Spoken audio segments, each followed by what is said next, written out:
Thank God it's Thursday. Thank God it's Thursday. It's the 21st of September, and you're looking at the complex. Today I'm going to give you a presentation of my new private residence in a 4-building complex called the Shiloh.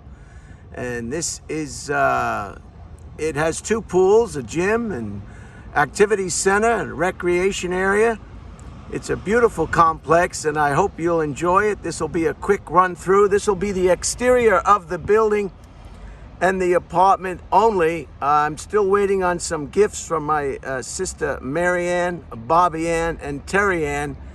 And when those gifts arrive, housewarming gifts if you will, I'll do an interior of the residence. This is my building here, building number 1, and the other buildings corresponding. It's about, I think he said somewhere around 380 units of some kind. And let's get moving and show you exactly. There's the construction. That road is gonna open and we'll come right through here. And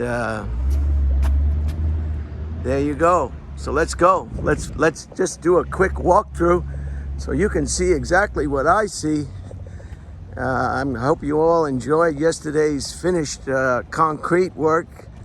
It's just amazing what these people can do and how skilled they are. Here's that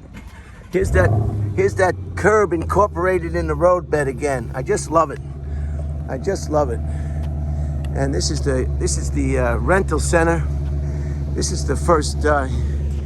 Here's one of the buildings. And let's just move right along. It's another very, very warm day here today in Austin, Texas. I hope your weather is doing fine. And let's just go right in. And here we go. Always use the right-hand door. There it is. This is the Reynolds Center. We'll just come right through. Thank you. And I don't know why they have 2 doors. So this is one of the community rooms, I guess, for residents who want to come in here and be part of the community. Very, very high ceilings. Everybody loves a high ceiling, unless of course you get a bird inside your residence. During my tenure at the department, it wasn't uncommon for me to have to get the long net with those extension poles to get birds out of people's homes. The more money people have, it seems, the more the ceilings are at a great height. Let's go inside here. Another meeting area. How nice is this? You can come in here and talk over your relationship with the next door neighbor that has gone sour. Each and maybe one of you or both of you are asking the other one to move out of the complex. For obvious reasons, there are other people. Here's a little conference room. So it's very nice, very nice. Very nice. As I walk through the buildings, I want to discuss a little about the history of apartment buildings. Look at these high ceilings. How'd you like to have to get up there and change the light bulb? And so I'm just going to move along at a quick pace because I don't want to take too much of your time. Look at the mature tree over here. Everybody loves a mature tree and a mature son or daughter. Look at that. And here's pool number 1. This is the feed bar. It's been a while since I've rented an apartment. This is what gets you in and out of different locations. This is an exit only. Okay, so that's why it didn't open. Yeah, sometimes reading and writing are difficult for me. Let's see if we're getting a door that can get us inside.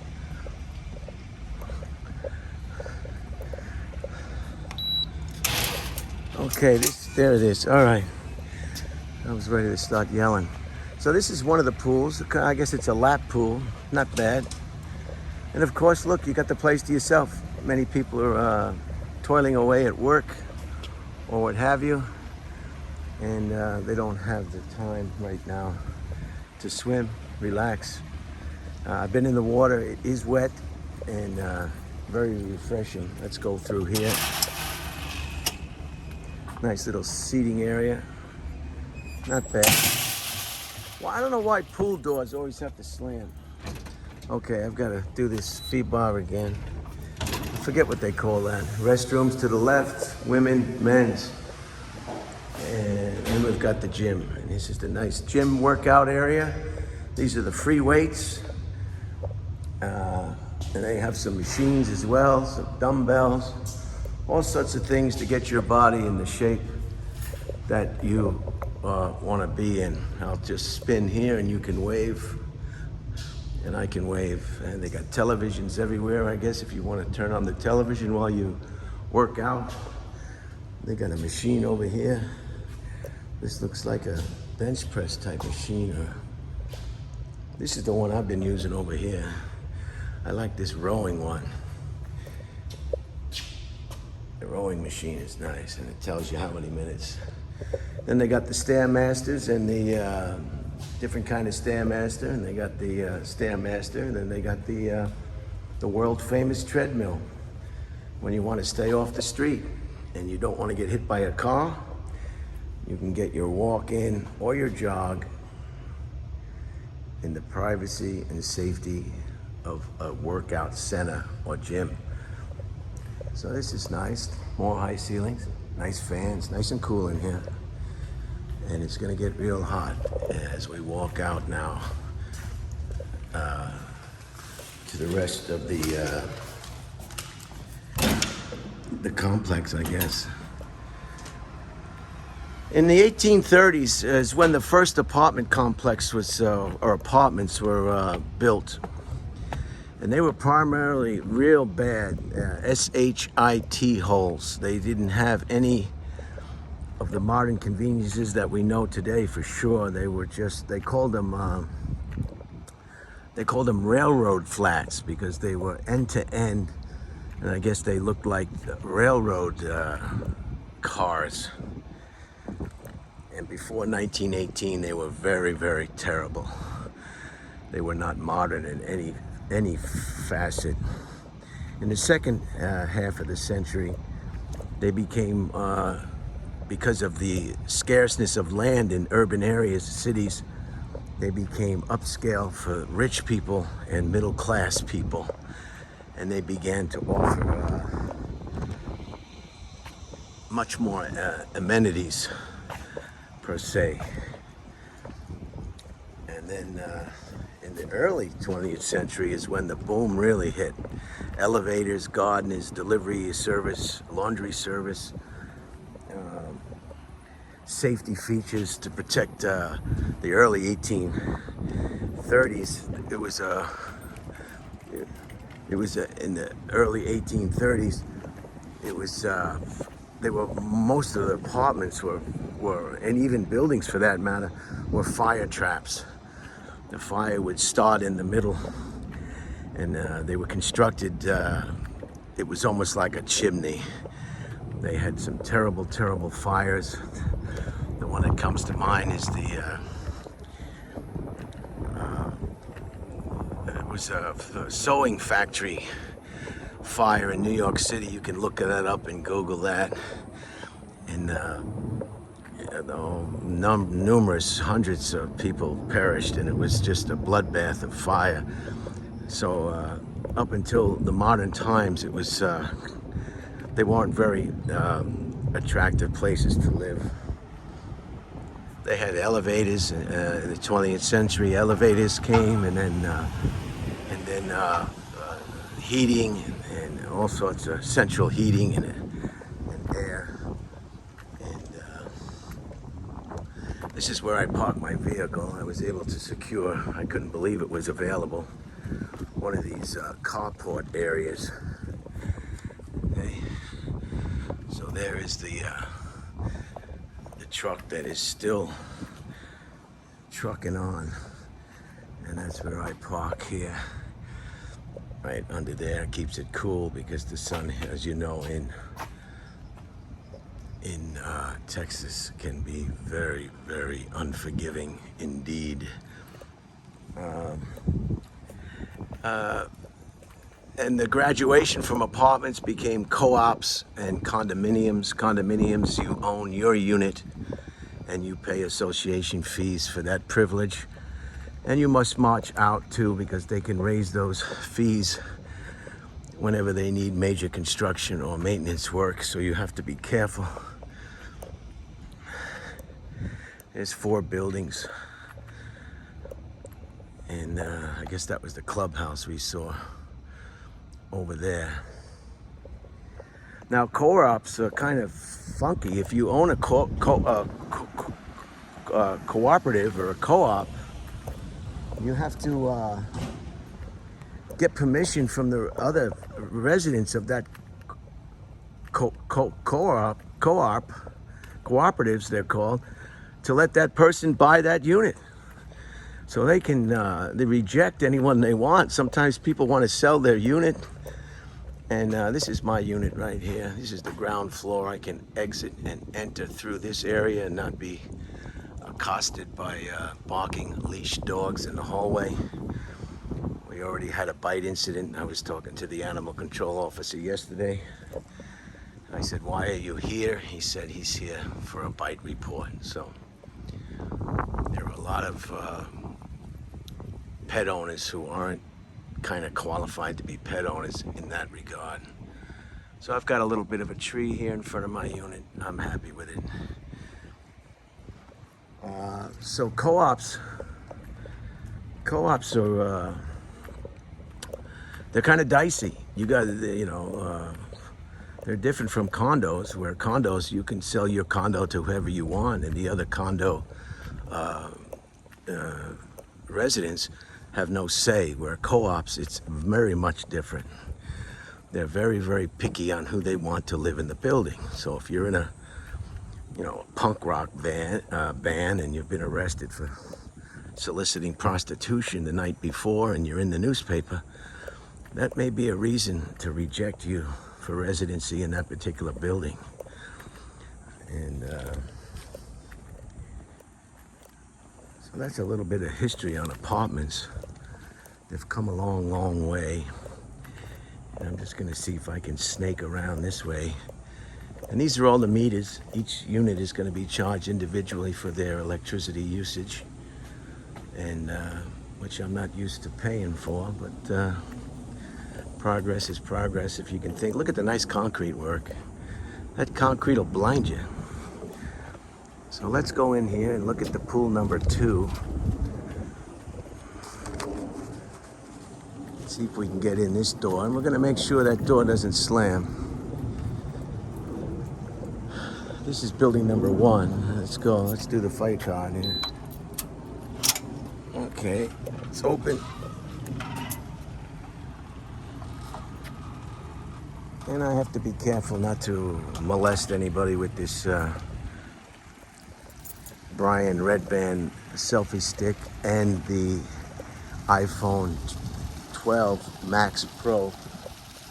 And good, nobody's here. This is what I'm talking about. This is the other pool area. Very nice. So there you have it. This is pretty well the extent of, oh, I didn't show you inside. Here's a barbecue area in case you want to barbecue with friends.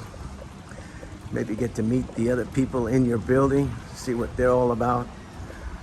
And just very nice. And this is Oak Hill, Texas. It's a hilly portion of Austin with hidden homes just about everywhere. So I enjoy the pool. I like to try to do some laps. And probably after this presentation, perhaps I'll get in the water and do some exercise.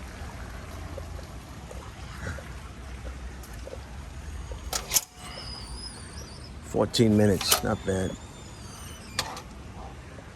And we come over here, and this is the other, I guess, rec room, community room.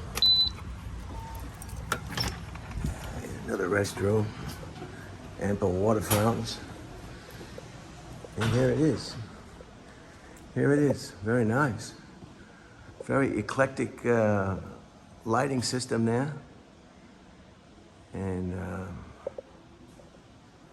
I forgot to put this on airplane mode, so I hope I don't get a call and ruin this whole video. Pool table. Nice seating area. And yeah, very nice. I guess I should take you back and show you my particular residence. Just the exterior. Hopefully there won't be any. Oh, there's somebody there. Okay, I don't see anybody. Nice big hallways, nice high ceiling, adequate lighting. Let's go into the mail room and show you the mail room. You may find this apartment complex rather shabby compared to your financial wherewithal. This is the automatic lights, I like that. This is your mail room. And this is the Amazon boxes. Yeah, they send you a code. Amazon sends you a code, and then you punch the code in here, and then this box will automatically open and you'll retrieve your packages. That's something new in my life. And then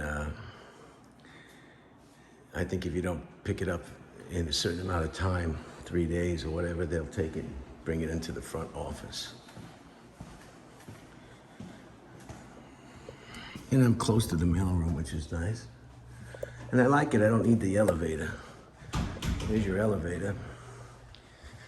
And then this is my residence right here, Snoopy Doopy.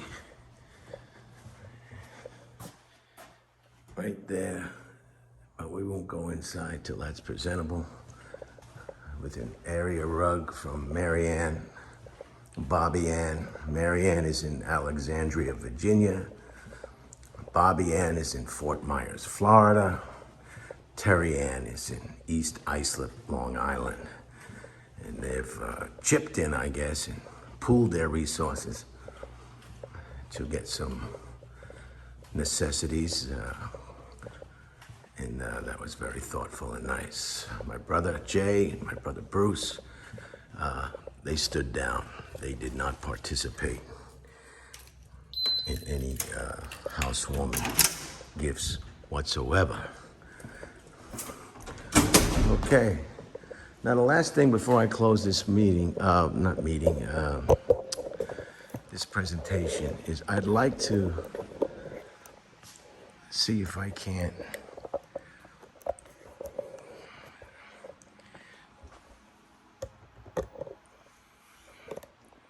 I hope this is okay. I'm just gonna wing it. I hope you like the presentation of the residence in Oak Hill. And I want to tell you about one of the most famous apartment buildings in the world. I would say in the world. And that's the famous Dakota Apartments in New York City. Home of, it's like an artist colony. Judy Garland lived there, John Lennon lived there, and of course he was murdered right in front. And it's 1 West 72nd Street in the Upper West Side. It was built between 1880 and 1884, if you can believe that, in the German Renaissance style. It was designed by Henry Janeway Hardenberg. That's right, and it was built for a businessman named Cabot Clark. Cabot Clark, a businessman at the time, I guess wanted this building built, and it was built. It's the oldest luxury building in New York City. It's a New York City landmark. It's on the Preservation Commission. This is the part of the presentation when I stop speaking properly. John Lennon lived there, Yoko Ono, Judy Garland, you name it. Prices can be from $1.5 million to $20 million. You should Google this apartment it's a cooperative. The more money that you spend on your unit, the more say you have in the affairs of the building. And that's how they, I think, work it. There's 10 floors or 9 floors, either one. I'm not sure. I'm getting conflicting reports on how many floors there are. They want 50% down when you want to purchase an apartment at the Dakota. On March 30th of this year, 2023, a 2-bedroom, 2-bath, 2,400 square feet, unit number 35, sold for $4,500,000. And if you do the math, that was $1,875 per square foot. It has 93 units, and it's just an amazing building. It's just beautiful. If you've probably seen it in newspaper articles, reports. Of course, the old footage of that tragic day when John Lennon was slain in front. It attracts tourists from all over the world. It's simply an iconic, preserved. The Preservation Commission has marked it a New York City landmark, and I thought I'd talk about it today since we're talking about apartments. It's just a truly remarkable building. So I hope you like this. In closing, my new exterior of my residence. I will do a walkthrough to the new residence so you can get an idea what you can get for the money you spend here in Austin. The prices are creeping up. I was told for what I'm paying for my studio apartment, I could have got perhaps a house, a small rent house, or, so it's keeping pace. People are moving here, and it's becoming more popular and popular and popular as people from the West Coast migrate to the state of to the state of Texas. So that's it. I'm gonna close it here. Hopefully this image is coming okay. I just set it up on my iPhone 12 Max Pro and a Bryant Red Band selfie stick in the community center. And I haven't tried the golf yet. That's some kind of golf game where you can actually play golf with the screen. So let's see if this works. Let's just see if this works. Yeah, it came on. Can you believe it? From North Carolina, there was speculation that he I can't believe it. I actually just hit that red button and something came on. There it is. Let's try changing channels. Program and trying to build it from the studs. Changing channels works too. I've never had this experience before in my life, where I just picked up the remote control, hit the on button or the off button, and it actually worked. So I'm very impressed. I'm very amazed. Maybe they simplified this Samsung. Koreans are at it again, and so we'll see what happens. So until next time, these videos are going out pretty good, pretty fast, because I got such good internet that I can maybe make a video and put it out the same day. So I hope you enjoy that. Okay, enjoy the rest of your Thursday.